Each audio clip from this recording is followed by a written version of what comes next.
I'm still here in Los Angeles. I've been quarantined in my home for over a week. The ospreys buzzed the house today. The Blackhawks buzzed the house, and I'm not talking about a bird.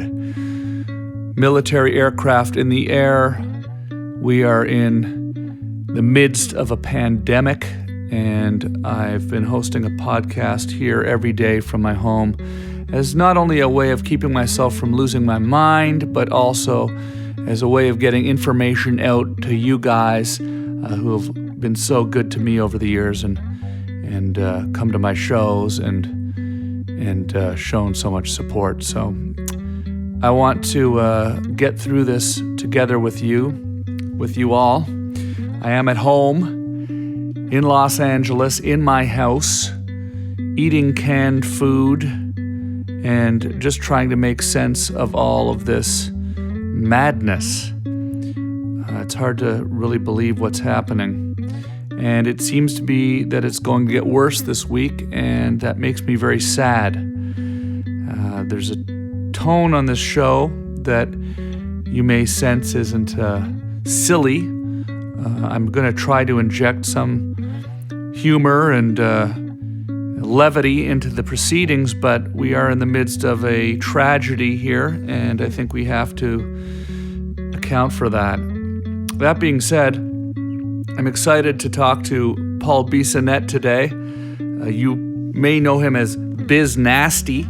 Biz Nasty, he's a former professional ice hockey player, an NHL ice hockey player, played for the Pittsburgh Penguins, and when I met him, he was playing for the Phoenix Coyotes.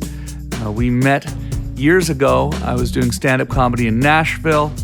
They were in town for a game. Ran into the Coyotes. We went out, hung out, had some fun. A few months later, I was in Arizona at the Tempe Improv doing stand-up, and Biz Nasty, Paul Bisonette, came down to the show with a bunch of his teammates. We went out after, and we had a good time. Let's put it that way. And he's a hilarious, hilarious man. And if you don't know who Paul is, I'm excited to introduce you to him. And if you do know who he is, I hope you're excited to listen to this interview, because you know how hilarious and interesting he is and smart with regards to hockey and with regards to what he's doing with his amazing new podcast, where he's reinvented himself essentially and created an amazing career for himself as a commentator. He's a color analyst for the Arizona Coyotes radio, and also a host on Barstool Sports. Their hockey podcast is called Spittin' Chiclets, and we'll find out what Spittin' Chiclets means if you don't already know when we talk to Paul. Biz Nasty. Hello, Tom. Hello there. How are you? Thank you for calling. I appreciate it. And no problem. I thought we were going to do Zoom, but you don't need the video? No, right now I'm not quite as technologically advanced as Spittin' Chiclets just yet. I'm gonna maybe start taking some video on the podcast, but right now I'm doing audio only for the audio files out there. But that was fun yesterday, though. I had a great time. Oh yeah, dude, that fucking story about you, like the dump. Oh my god, dude, that is. You've never told that on air? You know, it's one that I kind of don't try to bring up too much, but that's gonna catch so much. You're gonna get so much good feedback from that. That is, we were in tears. Yeah, that's our audience too. Our audience will think that's funny. Yeah, it's available out there. I mean, you guys, it's not on the internet though. But you guys asked me if there was ever a bit on my old TV show that they didn't let me air, and that was the bit where we filmed me tucking a actual turd into a Barbie doll bed. But we'll save the story for your podcast. Spittin' Chiclets. Congratulations. I've already introduced you in the intro to the show, so everyone knows everything about your amazing career. But how are you enjoying doing the podcast, especially right now during this crazy time with this pandemic that we're going through? Damn, Tom, I thought you were going to give me some intro once I hopped on, but we got right into things. Yeah. So sorry about the spoiler alert on the turd in the Barbie doll bed. Oh yeah, no things problem. Things have been good, man. I was, very fortunate to transition out of playing and find something that I was, not only already in love with, but something I've been able to grow. Of course, the podcast. I'm affiliated with the Arizona Coyotes as an ambassador / media personality with them as well. I do work with the NHL. So just like to be able to branch out to all these different areas and just keep busy and stay moving. I've been blessed because, you talk to some guys who have retired and they have a hard time finding another purpose in life. And really financials has nothing to do with it. You talk to guys who made, 20, 30 million playing a sport and it's all they've ever known. And now they have, 2/3 of their life to live, and they're they don't know what to do with themselves. Yeah, we met. You reminded me yesterday. I thought we met in Phoenix when you were with the Coyotes, but you were playing with the Coyotes, but you were in Nashville doing a game, and I was in Nashville, and we ran into each other somewhere at a restaurant somewhere, and we went out that night. We had a lot of fun. And then when I was performing in Phoenix, I guess a few months later, and we'd stayed in touch. And you and a bunch of the team came out to my show, and we went out that night in Phoenix. I remember the night in Phoenix. I was a little mixed up about it. I thought we met in Phoenix first, but I remember the night in Phoenix. We went out. We had a great time. We ended up back at Wayne Gretzky's house. Wayne wasn't there, but we had the key, and we know his kids were there, and we were hanging out with his family, and we were having a great time. And but I remember thinking how hilarious you were. I told you this on your podcast yesterday, but I want my listeners to know. I just remember thinking this guy is a comedian, man. He's gonna do something big with this comedy. And sure enough, I was right. I was right again. Here you are. You have this great, huge hit podcast. I'm seeing you all over the media now talking about it, and I want to say congratulations. It's really exciting. I'm happy for you, and I was really really happy to be on your show. What do you attribute that to? If I could just hop in there, I was, as I said, I'm very grateful, and I guess what I see my main role is now is just the gateway from players to fans, and I really feel like there's been a little bit of a disconnect between mainstream media and even current players and maybe even past, just based on the clickbait headlines and not really having the long form. So people are hearing one quote or reading one quote and they're basing their opinion off that. Podcasts, what's nice about it is it's long form. So people are able to hear, thought out, articulate answers to questions that, that may have affected their organizations that they follow based on what these players are saying. So we just try to bring out the lighter side of the guys and show off their personality and tell these backstories to maybe situations that led to Stanley Cups or suspensions. And I think fans have really appreciated it. And one of the things I always say is, I understand what fans are having to pay to get into these sporting events. And really to follow along because, the dollar amount keeps going up. And considering they have this much of an attachment to it, it's something that they love. I feel that we can provide something through the podcast to keep them not only more attached, but, I guess as a thank you for all the money they spent on all those years of following hockey. What's going on with all the players right now? Are you having them on during this situation we're going through with this pandemic and the games are shut down and the league is shut down? How are the current players feeling that you're having on the podcast about everything? I think for the most part, just from talking to them behind the scenes, they're just as concerned as everyone. And I think that just the uncertainty of moving forward is just messing with people's minds a little bit. I feel like once a date, and this is from what I'm hearing from them, once a date is set as to what is actually happening, whether it's going to go back to play or this is when everyone's going to be okay to get out of quarantine. I think then that'll take a lot of stress and uncertainty off the table. But when we've had them on the podcast, you mentioned the humorous side. We tend to try to keep it light, and the purpose of it is not only to get them an inside look to these players, but also to take their minds off what's going on. Specifically right now, during the season and stuff like that, it's more just humorous and talking about what's going on throughout the year. So it's Tom, since this has all happened, it's been a weird situation really for everyone. Yeah, it's unbelievable. You do the podcast out of Phoenix. You're in Phoenix where you live? Yeah, technology is amazing. We jump on this Zoom, and I would say the audio quality is pretty good. The one difficult thing about doing interviews and recording on the podcast when we're not all in the same place is just the timing as to when to hop in, especially if there's more than one person involved during an interview, because there's three of us asking questions. So based off one of the person's answers, if we get a guy on, I may want to take it in another direction to maybe something he said in his answer, whereas somebody else might have had, they might have had it in their mind to go somewhere else.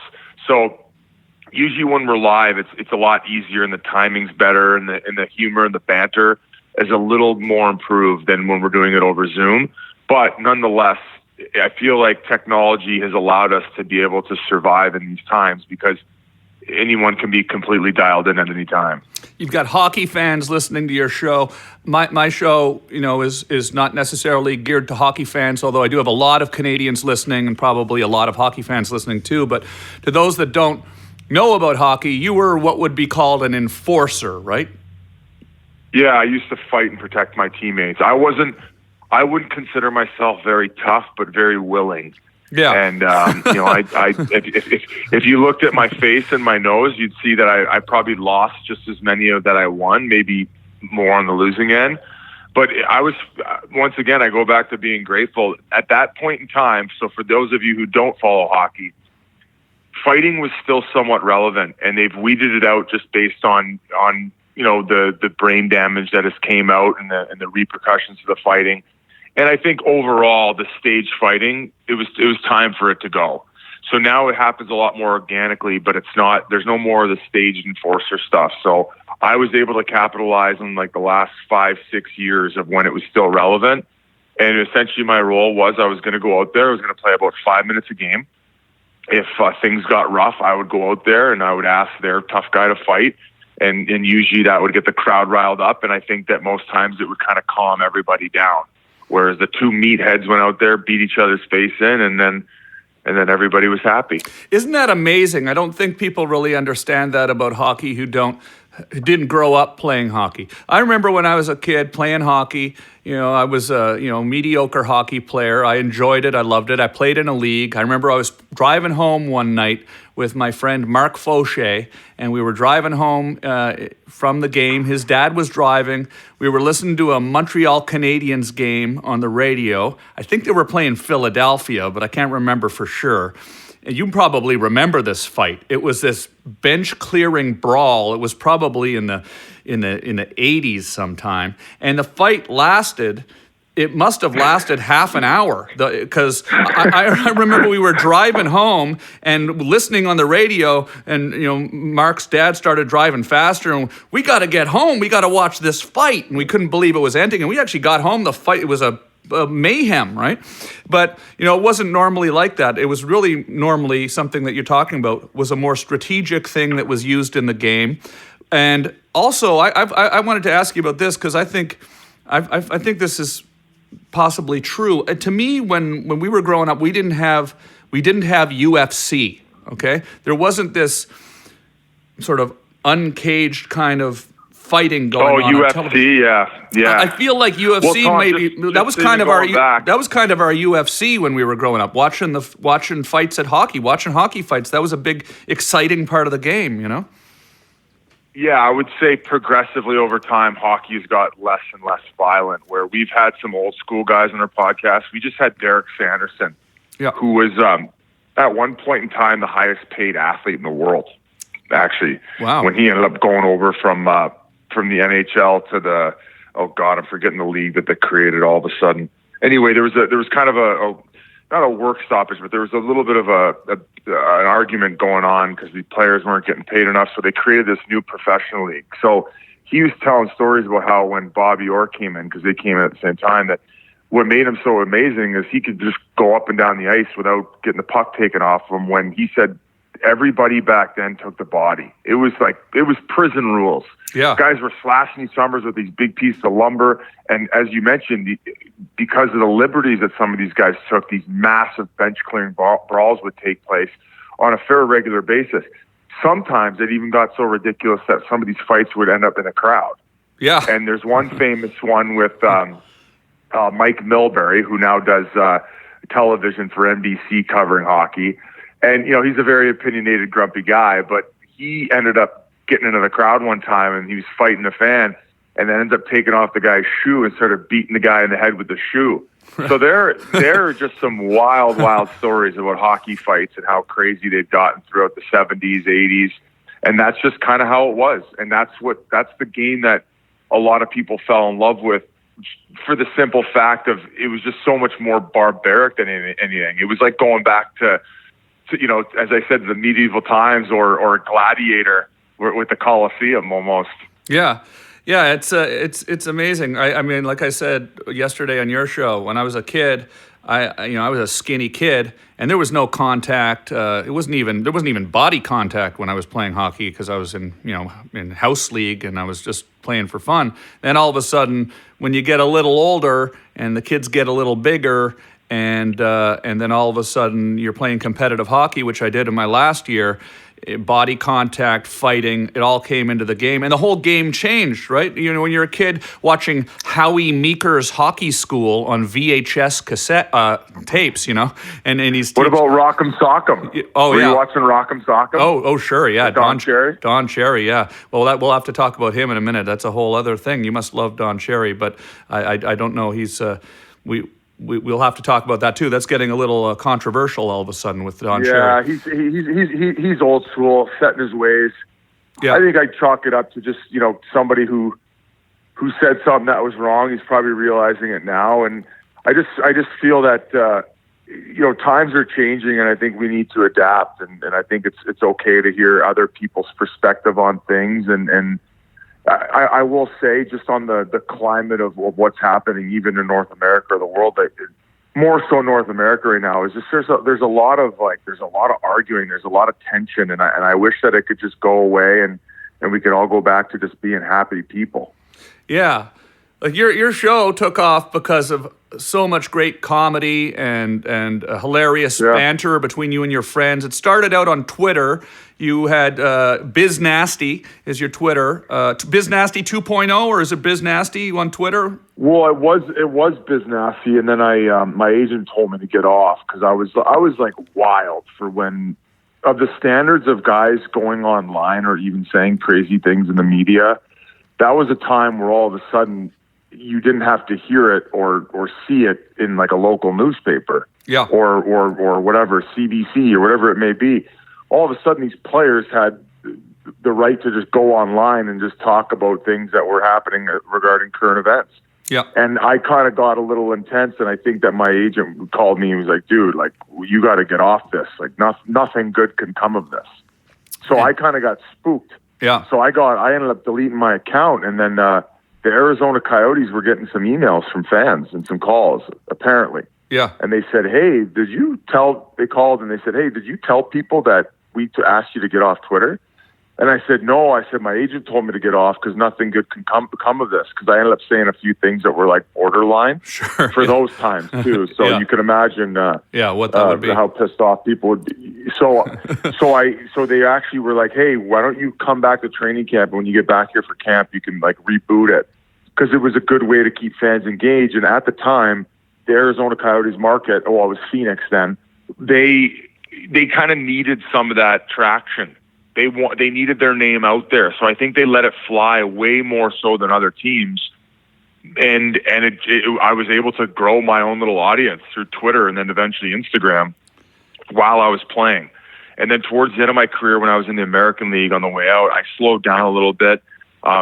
Just took some time away. And eventually when I retired, I think those outlets ended up helping me grow regarding the podcast, because I was just directing the traffic there. And it's caught on. I mean, we're averaging over 500,000 listeners an episode. I think we've earned the trust of the players, and I think the fans really enjoy it. So as I said before, it's kind of the Twitter account took on a mind of its own and has led me down this road. Yeah. Are you still with that agent? Well, I don't. He would No, because he was my hockey player. He was your hockey agent. Yeah. He couldn't have been more wrong.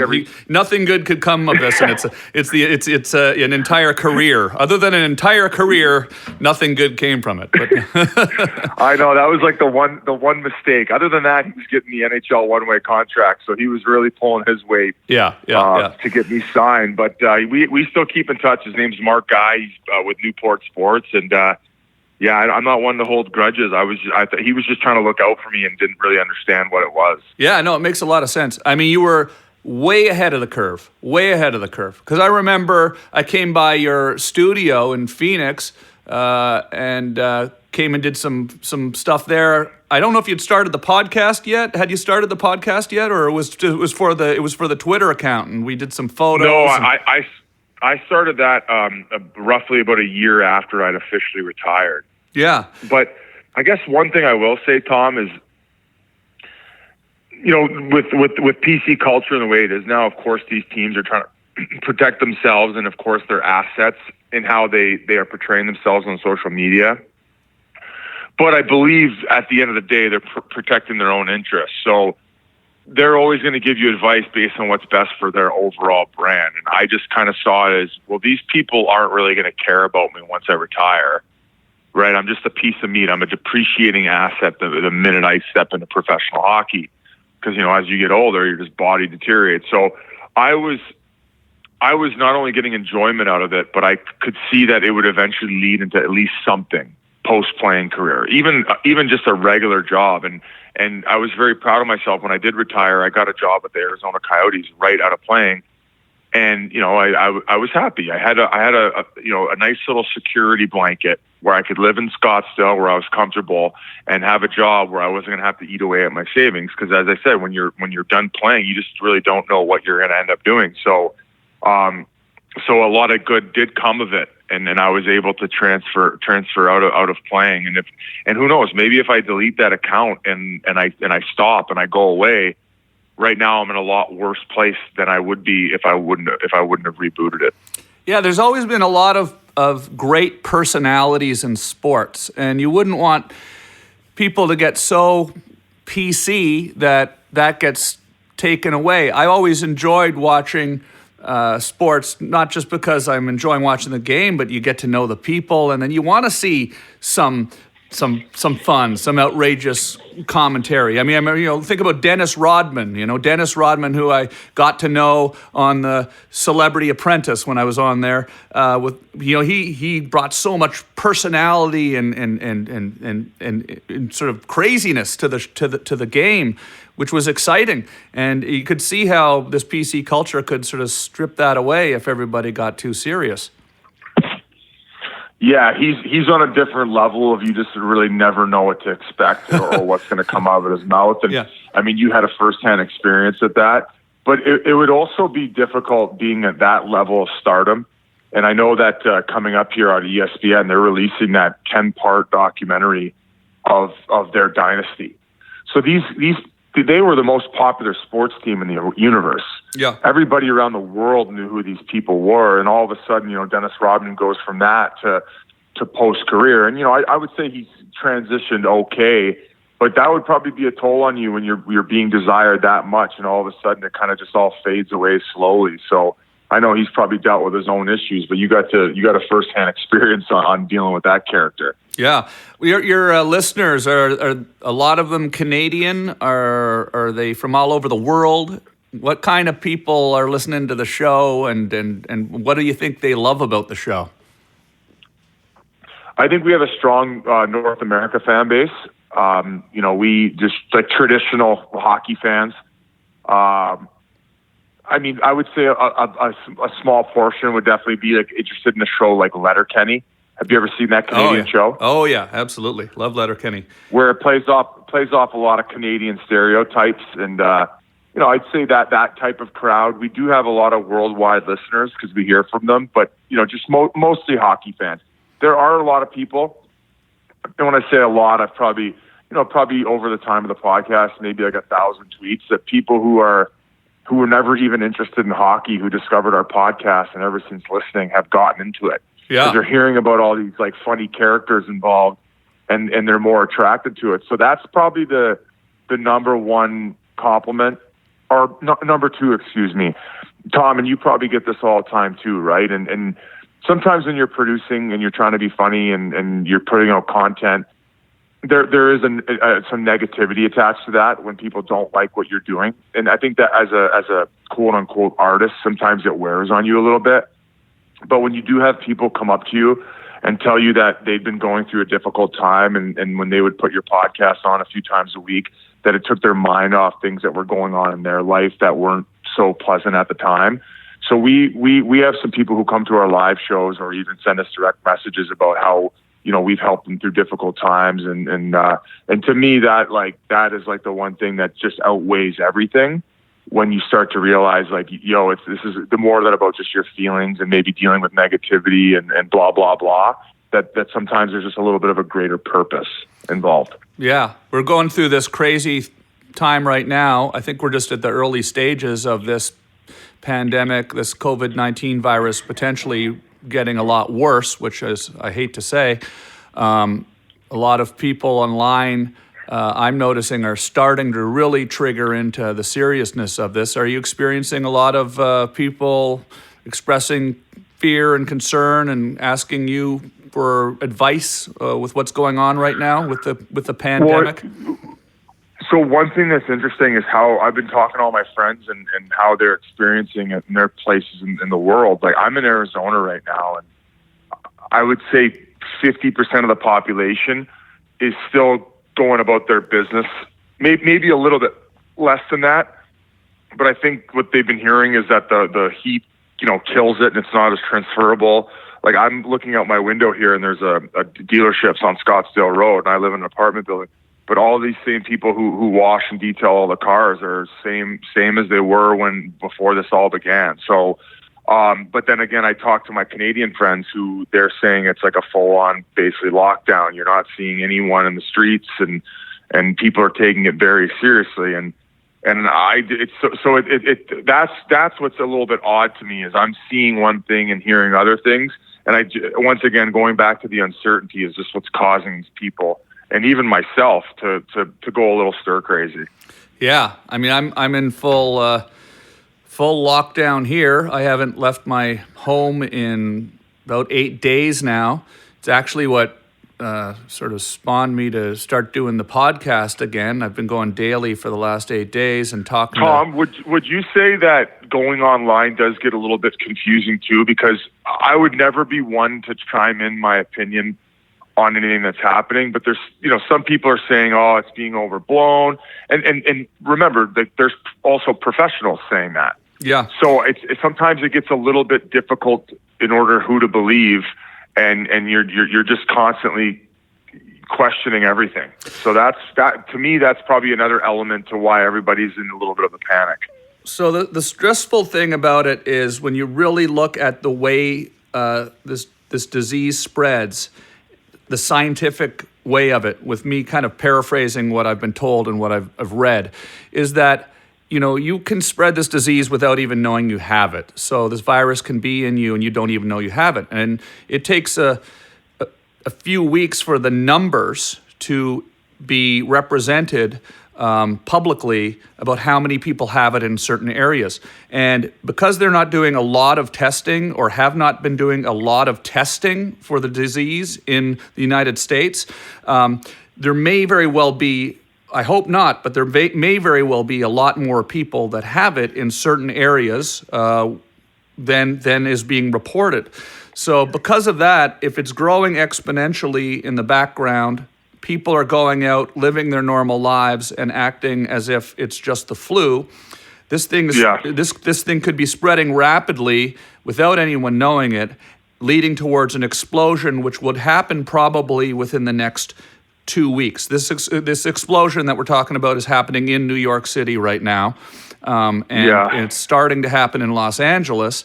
And so the concern is that if it really gets out of control across the country, not just in New York, not just in California, but everywhere, it could potentially be an unstoppable thing where really the only way you could actually stop it is to shut down the entire country for 6 to 8 weeks, and everybody has to stay in their homes, like you've seen in Italy.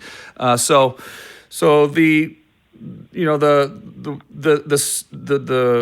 working idea is that people really should try to stop this thing from spreading now, just in case that doomsday scenario is true. Now, if it's not true, which I hope it's not, and I know it is, so that's the other confusing thing, but a lot of people don't know that's true. And you can read on the internet, it's just the flu, don't worry about it. This many people die of the flu every year. The difference is the flu, we have a vaccine for the flu, okay? We don't have a vaccine for this. This is a non-human virus. It started in animals in China. It's an animal-to-animal virus that jumped over to human beings and now is mutated. So this has been told to me by a few people I've talked to on my podcast and been reading, but the body doesn't immediately recognize the virus when you get infected by it, and therefore doesn't know how to fight it off. And so elderly and people with pre-existing conditions especially, but also young people can die from this quite easily, and the fact that we don't know how to stop it is very scary. So the only way to really stop it is to stop it from spreading, and the only way to stop it from spreading is for everybody to stay in their house. So that's sort of in a nutshell what's going on. And I've been doing what I have to in order to stay away from people. I do go on night walks with my friend. We do keep the social distance. Yeah. I do them at night, once again, to stay away from more people. So I've been doing what I can do to try and help this, and I hope it gets slowed down and everyone's able to get back to their regular, normal lives soon. Do you talk about this quite a bit on the podcast since it's happened? Yeah, this is generally kind of the theme of the show. I've been talking to a lot of different artists and people like yourself who are in different parts of the country that are fully locked down. I talked to today's podcast, that would be yesterday's, posted yesterday, was with Stephen Page, frontman from the Bare Naked Ladies and now solo artist, and he's in New York. No way. Yeah, he's up in New York City in his recording studio. Lying in bed. Yeah. Just like Brian Murphy did. Absolutely. What's the other one? If I had in a dangerous time. Yeah. If I had $1 million, legendary Canadians, and talked to Chris Angel, who's stopped his show in. What's he like? He's an incredible guy. He's a good friend. He does his nightly show in Las Vegas for years now, and he's had to stop down for the first time. And he's performing magic on Instagram and interacting with all of his social media people online now differently than. And people are saying, people are saying to me that online people are becoming more positive online with people like yourself who are putting out content and providing a distraction from this crazy time. Have you noticed any of that? I would say that our hardcore listeners who have been stuck at home are very grateful that we've continued, considering it is a hockey podcast and there is no hockey being played. I think that would just be a collective effort between the fact that we have three hosts. And I think that we all come from different walks of life and have enough to talk about that we don't necessarily need hockey in order to host a podcast. Now, it does help. And then also we're able to interview guests and socialize. We oftentimes bring on guys who we know are going to let it fly. One difficult thing that you do have, especially with these new guys coming up, considering that remember I mentioned earlier in the episode the trust that has been maybe lost between mainstream media and the players. They just don't give them much, right? So it's hard to get the current guys on in order to say anything that they wouldn't say. It's normally like a regular hockey interview, and you're at. So getting the retired guys who are no longer, having checks stroked by these teams, they come on, they tell better stories, because we all know the better stories were in the older days, and they're not really worried about filtering it at all. So those are the stories that we're drawing out of people, and they're hearing about all these things that happened when they might have been watching growing up. So we'll be able to keep pumping these good ones out, and I think people definitely are enjoying them, especially during this time. Well, have you had Tiger Williams on? We have not had him yet. We've had. Okay, so one of our most interesting aspects is we get guys on who have played in Russia. Yeah. And Russia's standard of living, or maybe the way they're running things as far as their hockey leagues there, are just a lot. How do I word this? It's a shit show. Yeah. Okay. So if you go on and you listen to Tim Stapleton or Josh Hennessy or any of these other guys who've played in Russia, they'll tell you stories where your jaw will be on the floor. Wow. About different like one about one of the owners sending a guy 2 hookers to his door as like a, hey, welcome to Russia. Oh, absolutely, yeah. I've heard stories from Russia like that this year. You might be picking up your hockey stick, getting back your hockey skills. Oh yeah, bud. Let's get her done there, eh? What's going on with you? Are you married now? Are you dating someone? What's going on with your love life? We'll talk about all that off the show. I'll give you a call later. Okay. Yeah, it's a long story. It's definitely a very long and confusing story for that one. So we'll definitely have to talk about that privately. Sure. Damn, Paul. Well, listen, I want you to be safe. I want you to keep doing this incredible stuff you're doing. Of course, you're gonna, and I love it, and congratulations. And it's Spittin' Chicklets. I guess I didn't explain that either. Spittin' Chicklets means what, to those who don't know what Spittin' Chicklets is? Well, when you get in a hockey fight and you get your teeth knocked out, you spit them out in the midst of the fight, and you're spitting chicklets. And it's also... It kind of runs off the whole, we're just, shooting the shit on air. So the name is perfect. Rear Admiral is one of my co-hosts. He's the one who created the name, I believe.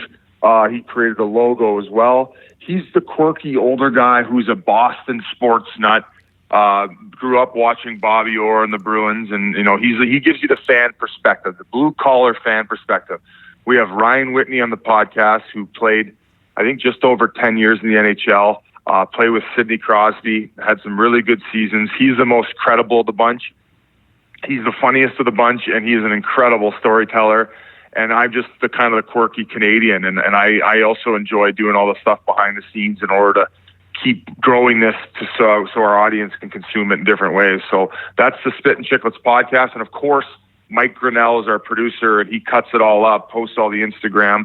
And I know you talked about how your early stages with all this, but as this continues to grow and you may continue this podcast, you will start posting social clips and grow an Instagram account. So it's fun, man. It gives you something to do and something to stay busy. Yeah, absolutely. Spittin' Chicklets. You've had a few teeth knocked out yourself, have you? My front 4 teeth are fake. Can you take them out? You can take them out, right? No, when I met you, I could. I got a nice bridge, but then I got to go back in soon to get them finally done. I got to get the TV teeth, as Sean Avery calls them. I don't know if you've seen him, Reese. He got the whole front grill redone, Sean Avery, and he calls them the TV teeth. So he's doing movie roles and stuff now. So I'm gonna have to get some of those. That is very nice. Now, I won't keep you much longer, but I just thought of a question I want to ask you, because this is very specific. But what's it feel like when you get your teeth knocked out? Do you know right away that the teeth have been knocked out? Did the first time it happened, did they all get knocked out at once, or was it the first time it happened and you looked down, was it terrifying, or was it kind of exciting? What's the feeling like when you get your teeth knocked out? We were playing against the LA Kings, and my adrenaline was obviously going afterward. I'd gotten in a little scuffle with Matt Green, and he won a few Stanley Cups with the LA Kings. But this is the season before they actually won it, and he ended up punching me in a scrum, and I felt it, and then I went to my mouth, and he ended up getting a 2-minute penalty, but I showed the referee because I was bleeding too. Yeah. And I said, here, that's because when blood's drawn, usually they give a 4-minute penalty. Yeah. So I started arguing with the official about the fact, I'm like, how can you not call a 4 when I'm showing you my tooth in my hand with blood on it? Yeah. And you're only, but that's referees, man. Sometimes they're just stubborn and they don't want to be told. There's like an alpha male complex about it. So I ended up going to the back of the bench. I gave it to my trainer, and I was way more upset about the fact we weren't getting a 4-minute power play as opposed to a 2. So then I ended up, as I said, going to get it fixed. They made a little bridge, a flipper, excuse me. And then eventually I had to get the other one started getting knocked away a little bit. So we had to shave them down and create that bridge. So that's why the other ones are fake. Those ones didn't get completely knocked out. Only one did. And the other ones were messed up as it was. So they were kind of sacrificed in order for the greater good of my smile. Ah, the smile, the biz nasty smile. Good. Man, yeah, wow, what a story. I'm surprised that was the first time. It was in the NHL you got your first tooth knocked out. It wasn't earlier when you were playing when you were younger or anything like that. No, my nose was taking a lot of the punishment early on. I'd broken my nose probably 3 or 4 times up until that point, probably another 3 or 4 after. And I actually got surgery on my nose after one of my years in the American League because I could barely breathe out of it. And they went in there for the nose surgery, and when they'd broken it in order to shatter it to put it back in place and open up those tunnel ways, I don't know what the doctor words are for what those things are. Yeah. But when they broke it, it completely shattered, and they had to pick out little shards of bone throughout my nose. So the surgery actually lasted about 45 minutes longer than it should have because it was in such bad shape from being broken so many different ways before. That was what had to be done in order to get it straightened out and breathing properly. So I think I have to actually get it done again here soon because I can't really breathe out of my left nostril. Oh my gosh, podcasting sounds a lot less dangerous. Yeah, that's that's what I had to do in order to make a living at the next level, but I was willing to do it. It was a great sacrifice, and I got to spend 5.5 years in the NHL beating the wheels off your Ottawa Senators. Awesome, man. That is amazing. Well, congrats, Paul. Thank you, and I'm looking forward to seeing you in person next time I'm out in Phoenix. As soon as this craziness ends, we'll have to go out and hit the town again and have some more fun out there in Scottsdale. You're the best, buddy. You're a Canadian legend. Thank you for all your support. Thanks for having me on your show, man. I'm looking forward to our fan base listening to your episode when you came out with us. I appreciate you having me on. That's amazing. Congrats. Thanks, buddy. Okay, thanks, pal. I'll talk to you soon. Okay. See you, Tom. That was great getting to talk to Paul. I really appreciate him calling. It's been such a crazy time. I don't even know how long it's been since we've been dealing with this. Has it been over a week? Because it feels like a lot more. I don't know how to explain what's going on right now in our world. I just know that it's weird. And it really feels weird to me that it got normal so fast. I don't know about you, but 1 second they're asking us to stay in our homes, and 2 days later, and it feels like, oh yeah, of course, yeah, that's completely normal. We're staying in our homes because there's a pandemic going on. I don't really want to joke around or make light of it because I know there's so many people getting sick, but at a certain point you have to kind of do something just to try to make sense of this whole thing. And that's why I'm doing this podcast. And I just want to thank everybody who's listening. I'm getting all of your comments on Instagram, and I appreciate it. It inspires me to want to do more. So please leave a comment. If you're listening to the show, leave a comment. Here's something that I have done in the past on the podcast, and I'm going to do it again now. Sassafras. Sassafras. What does that mean? Well, if you say sassafras in the comments on my Instagram right now, I'll know that you've listened to this far into not only the show but the series. And that'll make me feel good. It'll make me feel good. So say sassafras. Just write that in the comments. I'm sorry, I have fun doing this. I'm having fun with you guys, and I appreciate it. And you're keeping me sane, I think, because I really am staying in my house just like you all are, and like I hope everybody does. Let's get through this thing together, guys. This could get worse before it gets better, and we're going to have to somehow find a way to keep ourselves occupied and keep ourselves positive and optimistic, even though this really sucks. So let's just do that, okay? I'm going to start taking phone calls here and getting a lot more callers on the air. I'm going to start doing it late night. I will go live on my Instagram story, and when I do that, you'll see a phone number on a piece of paper in front of the screen, and you call that phone number, and I'll take the calls one at a time, and whoever gets on the air gets on the air. And when I say on the air, I mean this podcast. And what I want to do is I want to create a forum for everybody around the world to be able to call in and talk about what's going on, because I think we need to be able to get information out to people everywhere that is as real and truthful and honest that we can get. And I think the only way to get that kind of honesty is to talk to real people around the country, to talk to the people themselves, and not to just be looking at pundits on TV arguing about why this happened, how we could prevent it in the future, what we need to do now. What's actually going on? What's actually going on? Because I can tell you, I've been in my house for, like I said, 8 or 9 days, and sometimes I don't even know what's going on out there. I know what I read on the internet, but I'm starting to get texts and comments and messages from people online who are going through some really, really horrible stuff, who have friends that are sick, lots of friends that are sick. And I count my blessings at this point, early in this thing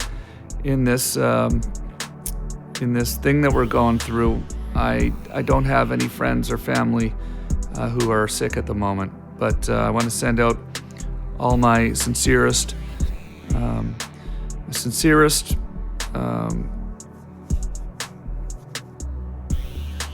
wishes, my sincerest best wishes to anyone out there who's dealing with this directly right now. I know how much it sucks to be in the hospital. I'm a cancer survivor, and when I was 28 years old, I was hospitalized for about 5 weeks to recover from surgery from testicular cancer, where they took my right testicle. I still have the left one. It's the middle one now. I also received some other invasive lymph node dissections and things like this. So I know what it's like to be in the hospital and to confront your own mortality. And it's certainly not a walk in the park. And I think that experience prepared me for what we're going through right now. I think it might be the reason why I'm not more freaked out by all of this. But I really don't want to get sick again, and I don't want to be part of the problem of spreading this. So I'm going to do my part, and I'm not leaving my house until this is over. And I'd like to ask all of you listening to find ways to do the same. Find ways to do the same. I know we need to get stuff, but there's ways to get things delivered. There's ways to get bulk. First of all, a large bag of rice and large quantities of beans, a good necessity to have around just in case things really go south. Might be good to stock up on a good lengthy supply of food, just in case you don't want to leave the house for a couple of weeks for whatever reason. All right, guys, I'm gonna go, but I want to wish you all the best, and I'll be back tomorrow with another special guest. Peace and love. Good night. Be safe.